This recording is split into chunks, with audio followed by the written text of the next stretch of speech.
Olá, queridos, a paz do Senhor, esse é o seu ADEC TV e hoje você está no quadro Lições Bíblicas. Estudaremos hoje a lição de número 8, Paulo, discipulador de vidas. O texto áureo está em Atos dos Apóstolos, capítulo 15, versículos 40 e 41, e está escrito assim: E Paulo, tendo escolhido a Silas, partiu encomendado pelos irmãos à graça de Deus, e passou pela Síria e Cilícia, confirmando as igrejas. A verdade prática: o discipulado cristão forma discípulos de Cristo para que o imitem de forma que Deus seja glorificado na sociedade. A nossa leitura bíblica em classe está no livro de Atos, capítulo 2, versículos 42 a 47, depois capítulo 20, versículos de 1 a 4. A nossa lição tem alguns objetivos. O objetivo geral: revelar a missão integral da igreja no discipulado, pregar e ensinar. E ainda 3 objetivos referentes a cada subtópico. Ponto 1. Relacionar o apóstolo Paulo com o discipulado bíblico. 2. Salientar a integralidade da missão no discipulado, pregar e ensinar. E o ponto 3. Ponderar o discipulado com pessoas de outras culturas. Comigo mais uma vez, e dessa vez, professor Joás, nós temos um convidado especial, o Tiago está com a gente hoje. Tiago, muito bem-vindo. Professor Joás, muito bem-vindo. No meu ponto de vista, nós estamos diante de uma lição, para mim, a mais importante do trimestre. Das 13 lições que estamos estudando, nós estamos na 8ª lição, e para mim, a lição, vamos dizer assim, mais importante no trabalho da igreja, que é ensinar e discipular, pregar e ensinar ao mesmo tempo. Para mim, é uma das mais importantes, professor. Eu acho que vale a pena um breve comentário antes da gente entrar na nossa lição propriamente dita. Sem dúvida, o texto que é lido na leitura bíblica, né, ele já começa falando que perseveravam na doutrina dos apóstolos, na comunhão, no partir do pão e nas orações. Essa lição vai falar sobre discipulado, né? E discipulado se dá a partir de uma doutrina, né?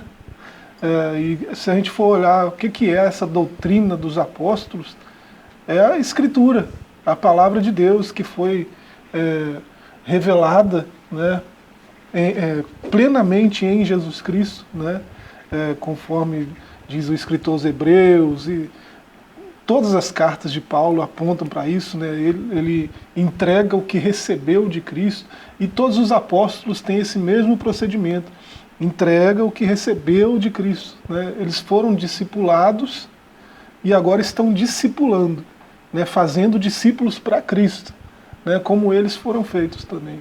Muito bom. Isso é muito bacana. Um dos principais fundamentos do Evangelho, né?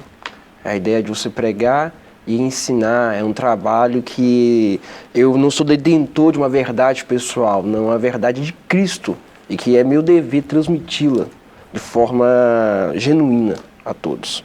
Bom, gente, na leitura diária da nossa lição, que eu gosto de aproveitar todos os pontos da lição, que é uma lição muito rica, né?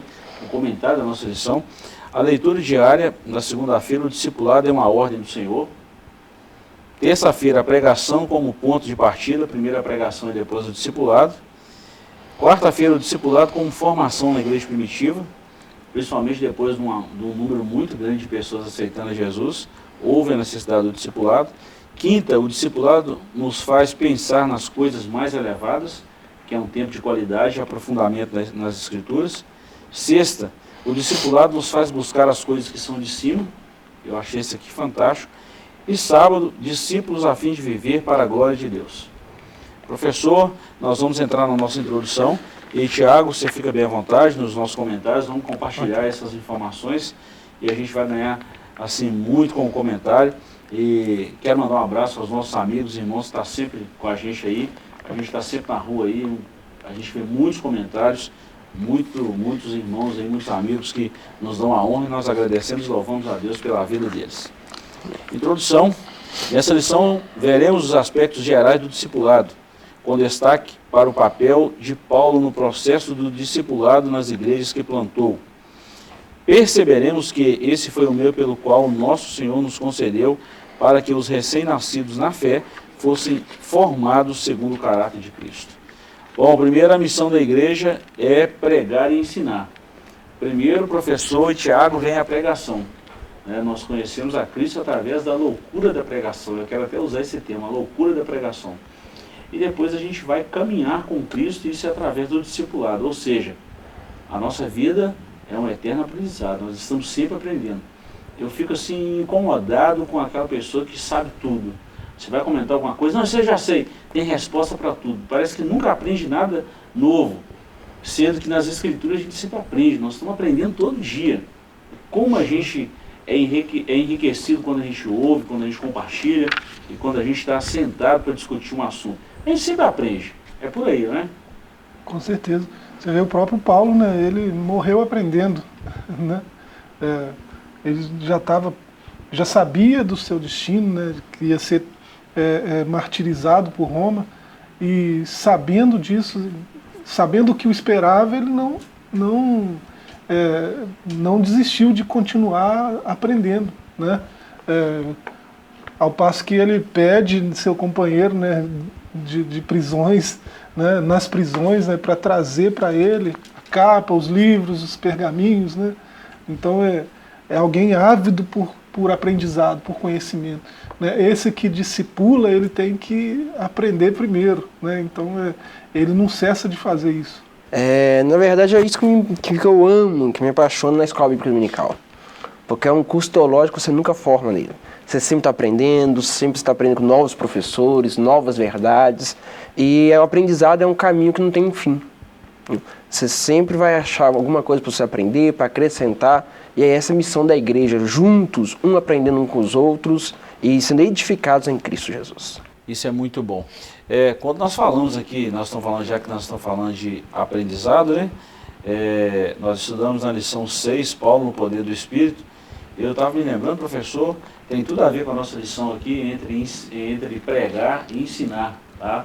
O discipulado, né? Primeiro a gente prega e ensina ao mesmo tempo. A igreja precisa navegar nessas duas áreas, nesses dois oceanos aí, da pregação e também no ensino, no discipulado. Paulo, o poder do Espírito, eu estava meditando, pensando em Efésios 5,18. Não os embriagueis com vinho, que há contenda. E eu conversando em casa com a minha esposa, a gente trocando ideia nisso aí, ela falou para mim, já parou para pensar? Eu ouvi isso de um professor, aprendi com ele e compartilhou. Olha que interessante. Já parou para pensar alguém que se embriaga, um tímido, por exemplo, e quando ele fica embriagado, ele cria coragem. Ele fala, ele compra, vende, faz um monte de coisa ao mesmo tempo. Então, num contexto desse aí, alguém que é dominado pelo Espírito Santo e que é usado na força, na graça, no poder do Espírito, o que uma pessoa dessa faz no reino de Deus? Olha quando a gente fala desse ensinamento, né? Desse discipulado, professor, alguém que está cheio do Espírito Santo ensinando outras pessoas, caminhando com outras pessoas. Isso é muito importante para a igreja. E o gostoso do discipulado é quando você olha para trás. Você fala, puxa vida, eu já caminhei 10 anos, 20 anos, 2 anos, que seja o tempo que for 6 meses, 3 meses. Eu comecei lá no marco 0 e agora eu já estou ali perto do 2 ou do 3, né? Você faz o recorte, você vê o efeito. Isso é muito legal, isso é muito gostoso. Demais. É um trabalho muito bom da igreja, né? A igreja se enquadra muito bem no adágio popular, né? Vivendo e aprendendo. Né? Porque à medida que você anda com Cristo, você vai aprendendo a doutrina de Cristo, né? E ao mesmo tempo que você aprende, você tem a missão de ensinar. A dinâmica do reino é muito interessante, né? Você é ensinante e aprendente ao mesmo tempo, né? É muito bacana. Muito legal. Tiago, e por falar em ensinar, né, todos nós temos, vamos falar assim, ou pelo menos deveríamos ter, né? Eu estou falando deveríamos porque eu tenho certeza que nós três aqui, eu tenho certeza disso, que a gente tem um mentor por trás da gente, tem aquelas pessoas que a gente está sempre ali naquele trabalho de mentoria. Como é que funciona isso? Como é que é isso? Como é que é aquilo outro? A gente sempre aprende com essas pessoas, né? Eu acho que todo mundo deveria ter um mentor por trás aí, né, professor? Com certeza, com certeza. O terreno onde o Evangelho floresceu, né, que é uma cultura judaica, é uma cultura que valoriza muito isso, né? Esses termos que a gente usa de discípulo, né, discipulado, isso vem da cultura, né? E assim, uma cultura que valoriza isso, esse ensino-aprendizado, essa mentoria, né? É só você olhar para outros escritos, né, outros registros da tradição judaica, você vai ver, por exemplo, Pirkei Avot, né, que diz que tem lá uma ordenança, né, de todo tempo faze-te de um mestre. Né? No começo da caminhada, até o fim da caminhada, tem alguém que sabe mais do que você ao seu lado para te ensinar. Né? Então faz parte da cultura. Né? Então o Evangelho floresce nesse território, né? Ele nasce ali. Né? Jesus, a pregação de Jesus tinha esse alvo primário, que eram os judeus. Né? E daí se expandiu para o mundo todo, graças a Deus, né? Chegou até nós. Então nós herdamos essa cultura. Né? E por mais que muitos de nós esteja virando as costas para isso, né? Priorizamos outras coisas, não, pregação até tem prioridade em algumas congregações, em alguns lugares, né? Algumas tradições cristãs, mas o discipulado às vezes nem tanto. Né? Mas a ordem de Jesus é que os dois andam juntos. O id é tanto para pregar quanto para ensinar e fazer discípulo. Né? Porque tem um alinhamento entre essas duas coisas. A pregação atrai, mas o que mantém é o ensino. Exato. É o que traz raiz, solidifica, fundamenta, é o ensino. Então muitas pessoas vão ser atraídas pela pregação, mas o ensino vai mantê-las na presença. Eu ouvi de uma irmã nossa aqui esses dias agora, não tem muitos dias, ela falou assim: pastor, eu estou muito feliz com duas coisas na igreja, o estudo bíblico e a escola dominical. Eu estou aprendendo a Bíblia. Isso alegra o coração de qualquer líder. Com certeza. Porque não é só o pastor que ensina, a própria igreja ensina. Hoje nós temos ferramentas, né?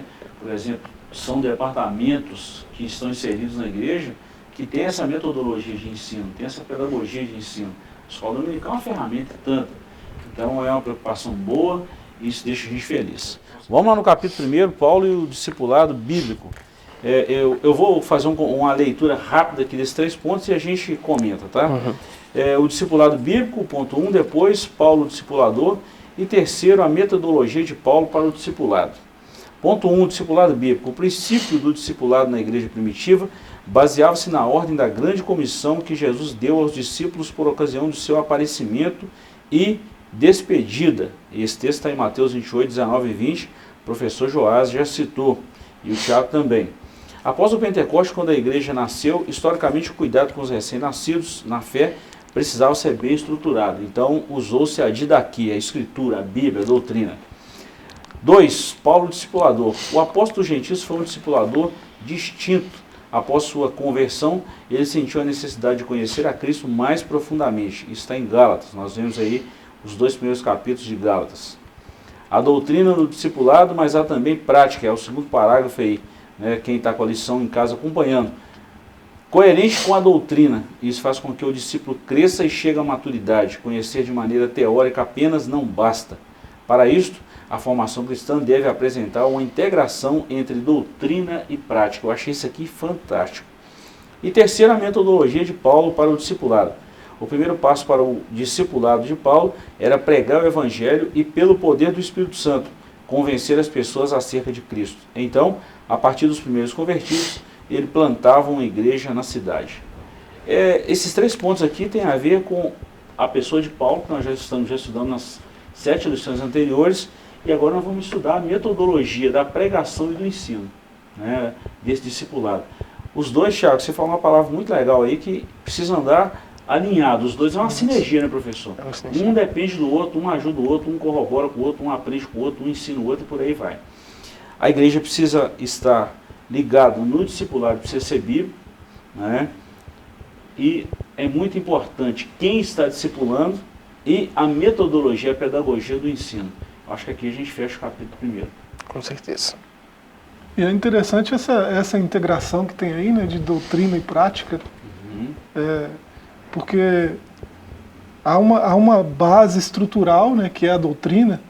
Aí você pode sistematizar, né, particionar em assuntos, né, e sempre com base no que está escrito. Até Jesus fez isso. Né? Jesus ensinava a Torá, né, o que já estava escrito. né? A sua autoridade vem de ensinar isso de um modo diferente dos outros, né? Esse fala como quem tem autoridade, é porque o que ele fala é a mesma coisa que os outros falam, só que é possível perceber nas atitudes dele que isso que ele está falando é verdade. Então, a doutrina e a prática, né, estão interligadas, né, no discipulado. Isso é muito interessante, porque é como acontece na pedagogia, por exemplo, né? Se você está ensinando qualquer coisa a um aluno, vamos dizer que é uma criança aí, né, que já está alfabetizada, você apresenta o texto para ela, né? Tem esse exercício aqui, você apresenta o texto, né? Ela vai ler o texto, vai entender o texto. Isso não quer dizer que ela aprendeu, ela só entendeu. Quando ela colocar aquilo que ela entendeu em prática, aí você vai dizer, aprendeu. Né? Então você aprende praticando. Então eu posso ser um conhecedor do texto, eu posso saber o hebraico, o grego, né, e ter isso de cor e não ser um praticante do evangelho, né? Não ser um praticante da doutrina.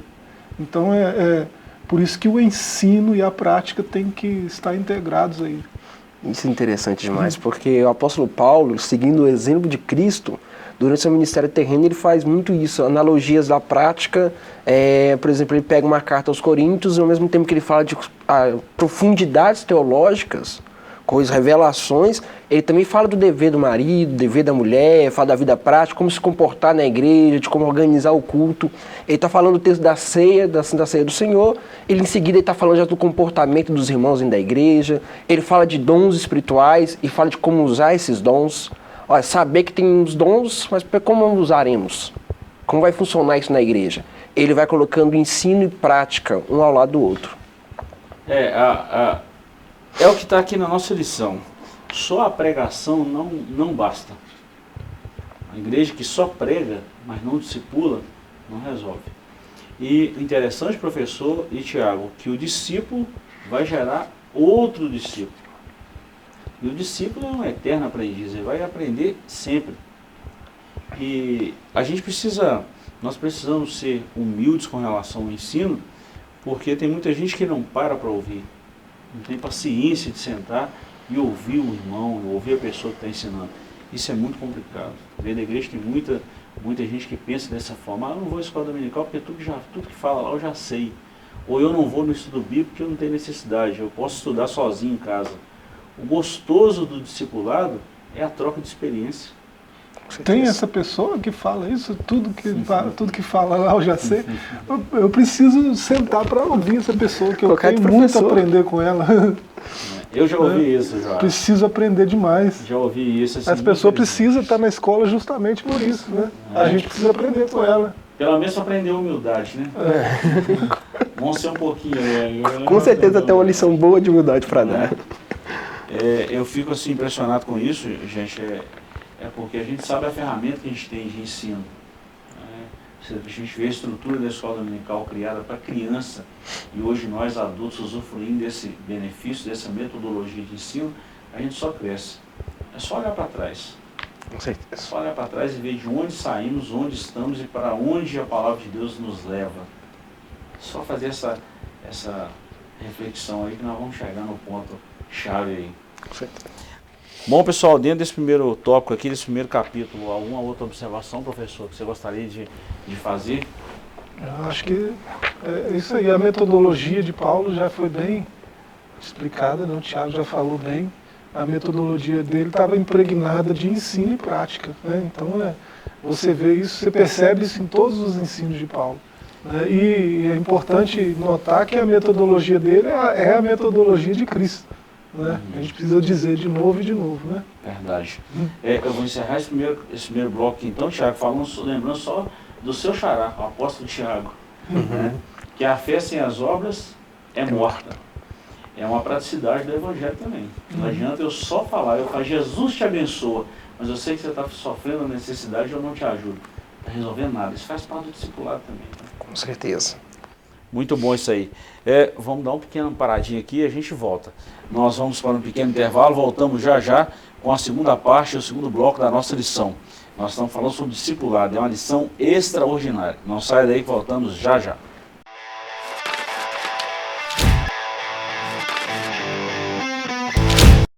Olá a todos! Hoje eu estou aqui juntamente com o pastor Gilberto para falar da nossa campanha de final de ano.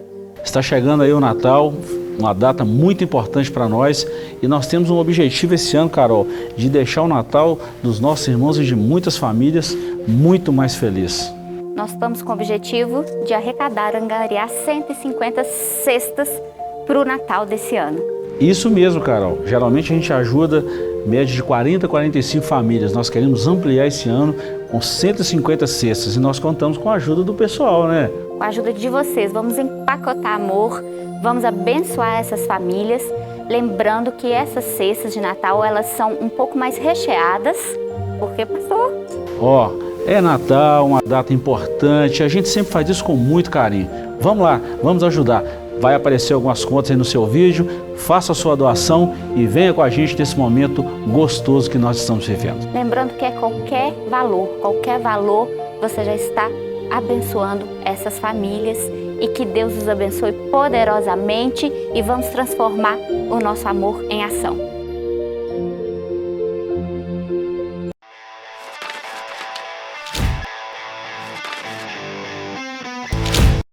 Estamos de volta com o seu ADEC TV e hoje nós estamos falando do discipulado, da importância do discipulado da igreja. Paulo, o discipulador de vidas. Professor Tiago, quando a gente olha, por exemplo, o Atos dos Apóstolos, né, os 28 capítulos de Atos, mas principalmente do capítulo 9 para frente, nós falamos aqui, Joás, na lição anterior, que até o capítulo 7 o evangelho estava contido em Jerusalém. No capítulo 8 começa a avançar as partes de Cesareia. No capítulo 10 chega na casa de Cornélio, mas do capítulo 11 para frente, ali nas viagens missionárias, o evangelho toma um rumo diferente. Chega no ponto em que Jesus queria, de ser testemunhos em Jerusalém, Judéia, Samaria e os confins da terra, com o apóstolo Paulo. E a gente vê no ensino de Paulo, principalmente nas 13 epístolas que ele escreveu, essa preocupação com a pregação, com o ensino, com a prática, com a abordagem, com a parte teórica, mas a parte prática também.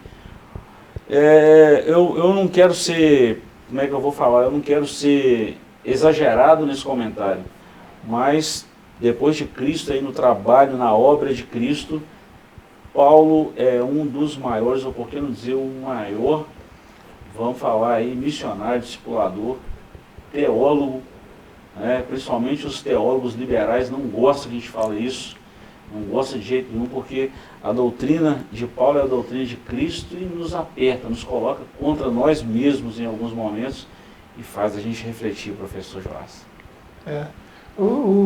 Os liberais da teologia, eles tentam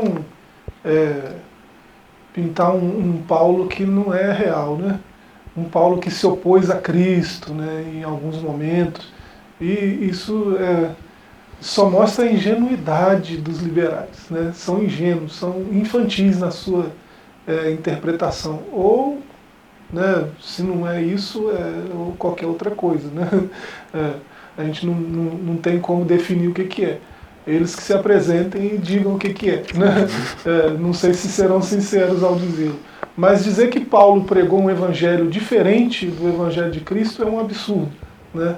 Para quem lê as cartas de Paulo e lê os evangelhos, dizer que é diferente é um absurdo em todos os sentidos, né?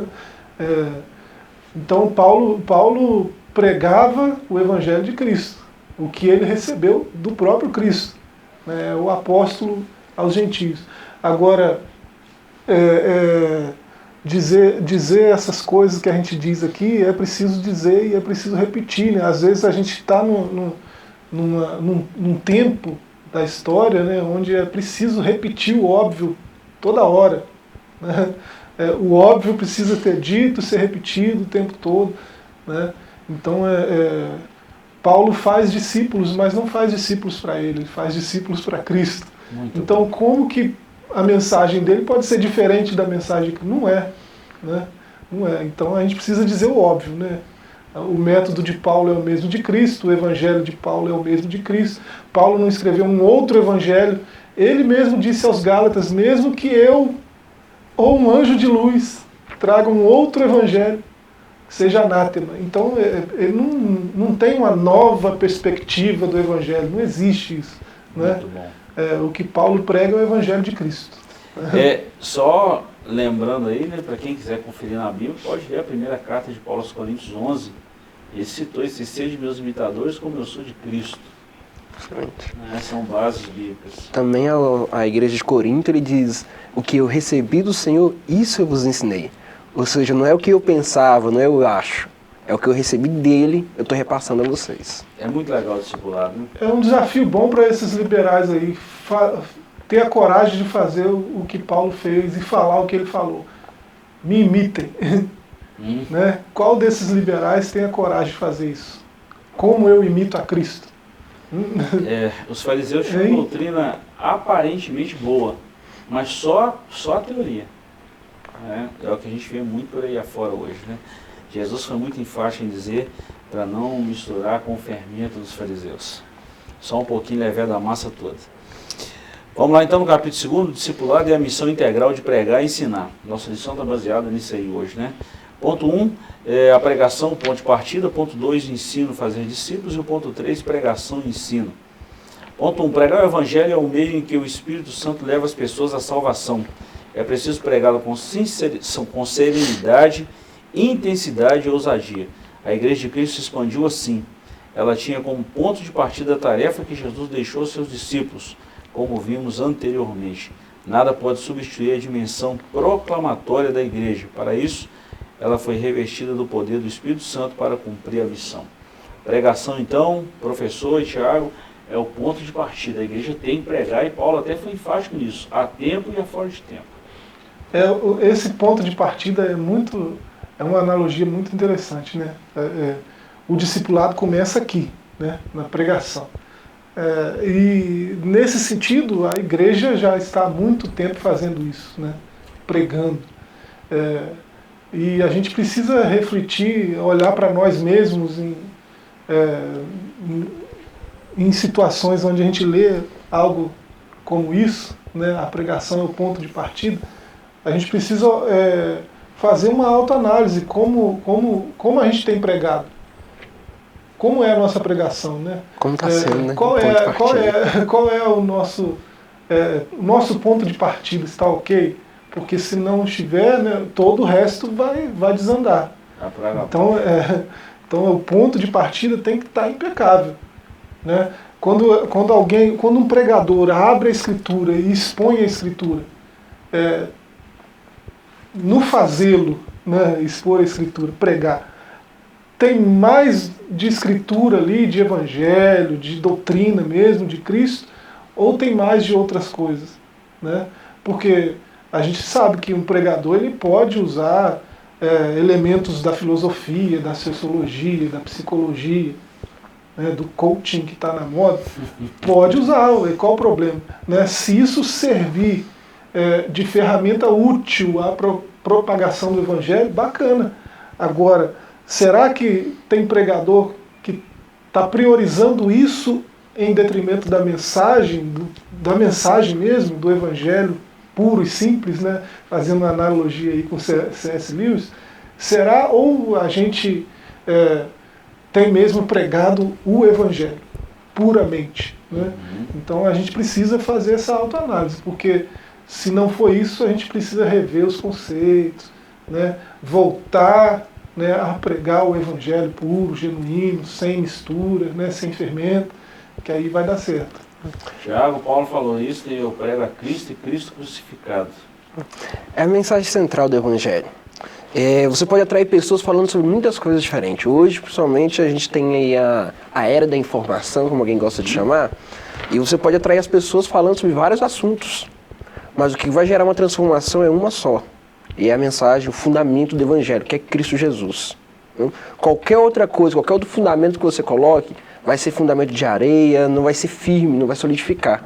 Transformação é só com o Evangelho puro e simples. Jesus Cristo crucificado. E é muito bom quando a gente tem esse ponto de partida, professor. Acho que a gente precisa muito voltar aos textos bíblicos, às Sagradas Escrituras. Muita coisa aí, a gente percebe que em alguns momentos, alguns púlpitos estão sendo usados mais como um palco do que como um verdadeiro ponto de partida da pregação do Evangelho. É uma mensagem dura, mas é verdade. A gente não pode deixar de falar isso. Eu prefiro quando estou fazendo às vezes de um ouvinte, né? Quando eu estou ouvindo uma pregação, eu prefiro sair desapontado com o pregador e comigo mesmo do que satisfeito comigo mesmo e com o pregador. Nossa, que pregador bom, que mensagem. Nossa, como eu saí melhor desse... eu prefiro o contrário, eu prefiro sair desapontado. Poxa vida, esse pregador tinha que ter falado isso, tinha que mostrar como eu sou fraco, como eu sou frágil, tinha que me mostrar isso. Pra que esse pregador falou isso? É mais confronto do que conforto. Eu prefiro sair desapontado. Se quem está em casa aí vai aí uma dica, a gente sempre fala isso aí, dá esses insights aí de livro, de mensagens, de sermões. Quem escutava os sermões aí de Jonathan Eduardo vai saber muito bem o que é que nós estamos falando, né? E muitos outros. Mensagem que põe a gente para pensar e que confrontam até hoje. É exatamente o que o Cristo falou, né? Vai lá, uma mulher samaritana, vai lá e chama o seu marido. Mas eu não tenho marido. Disseste bem, tiveste 5 que tem agora não é seu. Por quê? Confronto. Mas a mulher foi lá e trouxe, todos ouviram a palavra e muitos converteram, muitos foram salvos por Cristo. Bom, o ponto de partida está explicado e bem explicado. Com certeza. Ponto 2, fazer discípulos, que é o ensino, né? O discipulado começa quando as pessoas aceitam Jesus como Salvador, como seu Salvador de suas vidas. Logo, a conversão a Cristo é a semente da igreja. Quando cuidada pelos discipuladores, essa semente germina e dá frutos. Não foi assim que aconteceu no dia de Pentecostes? Quase 3.000 almas, daí a pouco esse número já era mais de 5, e a igreja cresceu de uma forma espantosa nos primeiros dias ali. E houve a necessidade de ensinar. É exponencial o crescimento. Exato. E você vê que ele é reflexo de 2 mensagens pregadas. É Pedro pregando no primeiro dia, recebeu o poder do Espírito Santo, esse poder do Espírito Santo já capacita para ser testemunha, é prático. E depois desse primeiro sermão já 3.000 almas. A igreja está crescendo e o crescimento dele é satisfatório porque está sendo levado pessoas a Cristo. Pedro, os apóstolos não ligam pessoas a eles ligam pessoas a Cristo. Isso dá fundamentos, dá maturidade cristã. Há uma diferença muito grande hoje, né, professor? Ainda mais a gente tem muita gente aí caçando atrás de uns likes, de inscritos no canal. Seguidores. Seguidores. Isso faz uma diferença muito grande quando alguém vai a Cristo através da pregação e quando alguém vem ao pregador através de uma boa mensagem, de uma, vamos falar assim, de uma exegese boa, de uma locução boa, de uma vibração, né? Aí a pessoa vem, puxa vida, gostei do Joás. Procura mais saber quem é o Joás do que o Cristo do que o Joás está falando. Eu acho interessante que a leitura começou falando justamente da perseverança, né? Esse discipulado, ele exige perseverança, né? Eu vou ser sempre um discípulo, né? Então, perseveravam na doutrina. Eu acho interessante que essa lista de coisas que produzem a perseverança, a primeira delas é a doutrina. Escritura, né? Doutrina é o quê? É aquilo que Deus disse no sentido que Deus disse. Né? Não no sentido que eu quero que tenha. Né? As palavras que Deus disse no sentido que Ele as disse. Né? Que as palavras que Deus disse na boca da serpente no jardim, né, são tentação que faz o homem cair, faz a mulher pecar. Né? As palavras que Deus disse na boca do tentador no deserto quer trazer erro para Jesus, para o verbo encarnado, mas ele responde, também está escrito. Né? Então ele traz de volta o sentido que Deus disse. Verdade. Então, olha só, não é só pregar a Escritura, expor a Escritura. É expor no mesmo sentido que Deus disse na hora que aquilo foi inspirado. Então, isso garante uma perseverança, né? Garante um discipulado eficaz. Né? Isso é muito interessante. Faz uma enorme diferença. Pregação e ensino, que é o ponto 3. A igreja local é um lugar onde a palavra de Deus deve ser proclamada com autoridade e que as pessoas sejam atraídas pelo Espírito Santo a Cristo. Mas a igreja também é um local de formação por meio do ensino da Bíblia. Por isso que as reuniões de escola dominical e os cultos de ensino da palavra são instrumentos importantes para forjar o caráter cristão e formar pessoas, entre elas crianças, adolescentes, jovens e adultos, que imitem a Cristo em suas vidas. Essa é uma das nobres missões da Igreja de Cristo. E eu vou falar, são cultos onde muitas pessoas estão correndo, estão fugindo, estão virando as costas. Está aí o problema das muitas heresias e da falta de uma doutrina sólida, de uma teologia sólida no nosso meio. Eu quero pontuar isso, professor e Tiago, que hoje nós estamos vivendo um tempo de achismo. As pessoas não conhecem a palavra de Deus, não são discipuladas porque não querem ser discipuladas e depois começam com os achismos. Hoje criar um canal no YouTube ou criar uma mídia social, começar a falar é muito fácil. Agora, vai ensinar o que é a verdade, vai viver o que é a verdade. Aí a história muda. E as pessoas estão sedentas, né, da verdade, né?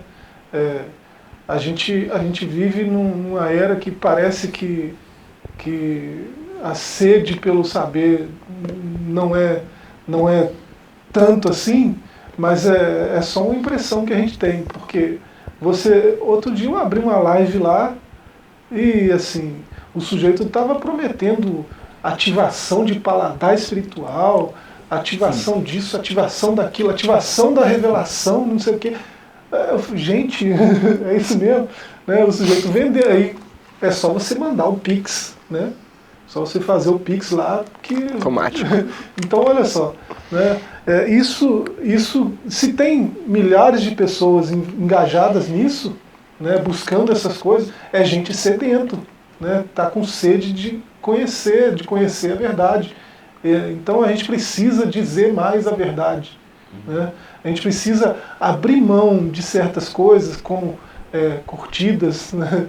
Seguidores, que seja, né? Popularidade, né? Ficar bem com todo mundo.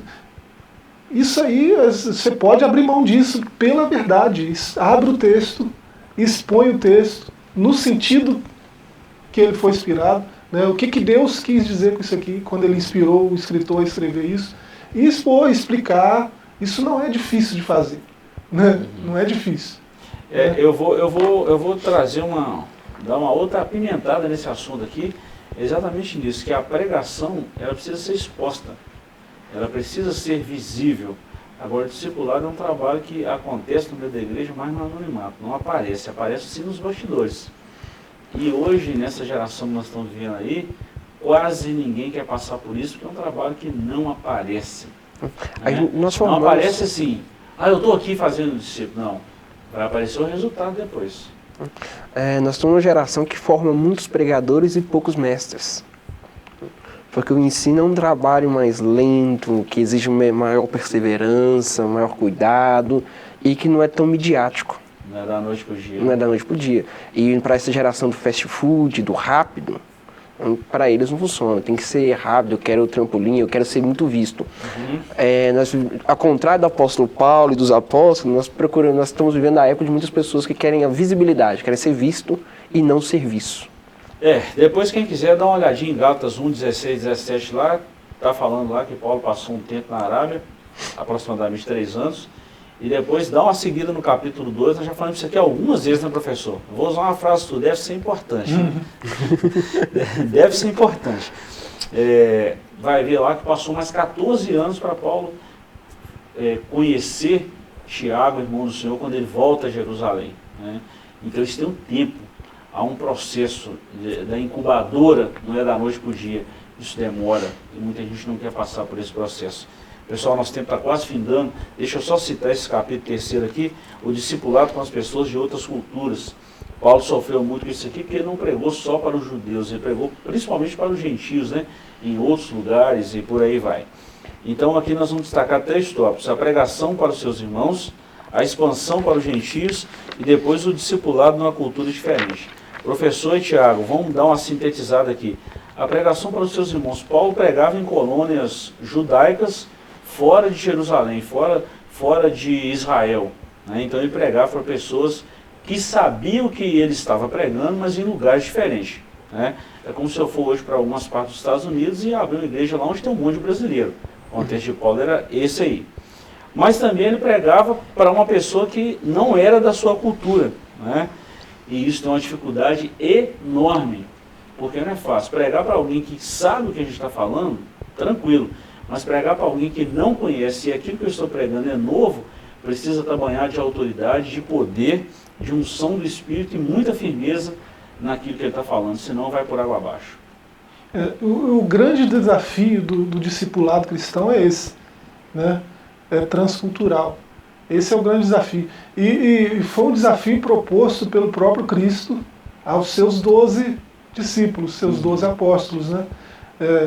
Ele disse: ide e fazei discípulos de todas as nações. Porque naquele contexto, no contexto judaico, a maior honra que um adolescente podia ter, que um jovem podia ter, é ser chamado para ser discípulo de algum mestre. Gamaliel chega e te chama para ser discípulo dele. Isso era a maior honra que um judeu podia ter, né? Porque ele ia deixar a provisão do seu pai e ia seguir aquele mestre com a intenção de superá-lo no conhecimento, na sabedoria, né? Então, por isso que a gente vê, quando a gente vê nos filmes parece ridículo, né? Quando a gente lê também sem conhecimento cultural também parece estranho, né? Jesus chega na praia, tá lá os caras trabalhando, ele fala: vem e segue-me, os caras largam barco, largam peixe, largam tudo e começa a seguir. Parece esquisito, né? Mas se você conhecer o pano de fundo cultural, aquilo era a maior honra que o sujeito podia ter, né? Poxa, um grande mestre me chamou para segui-lo, então eu vou ser discípulo dele, olha que honra, né? Então, qual que é o desafio aqui? É fazer a mesma coisa em todas as nações. As outras nações não têm essa mesma cultura, essa mesma sede de aprender, essa mesma paixão pelo livro, né? Então, fazer discípulos de todas as nações foi um desafio para os apóstolos. Eles chegaram um pouco atrasados, né? Depois que eles viram Deus chamando Paulo para fazer, e eles mesmos impuseram as mãos sobre Paulo enviando, aí eles foram despertados, né? Começou com Paulo, depois Pedro, e aí eles foram para todas as nações, né? Que era desafiador, uma vez que o judaísmo tem uma ideia um pouco exclusivista, de que eles são a nação, de que a mensagem era para eles, que era, não, tudo é aqui, Jerusalém, nós somos. E agora o Evangelho vem quebrando tudo isso, dizendo assim: não é sobre vocês, é sobre Cristo, e sobre um Cristo que amou o mundo. Então é uma totalidade para todo mundo, é um desafio muito grande para os apóstolos, mas que Paulo vem quebrando e eles vêm acompanhando junto isso. Muito bom. Nós terminamos a lição de hoje falando o seguinte: Mateus 28, 18 e 19, uma ordem de Jesus, principalmente o versículo 19 e o 20. Ide, portanto, fazer discípulo de todas as nações, batizando-os em nome do Pai, do Filho e do Espírito Santo, e ensinando-os a guardar todas as coisas que eu vos tenho ensinado. E estarei convosco todos os dias até a consumação dos séculos. Professor Joás, muito obrigado. Tiago, muito obrigado pela companhia de hoje. A vocês nós nos despedimos com a paz do Senhor e, permitindo o Senhor, estaremos semana que vem com mais um estudo da lição. Forte abraço e até lá.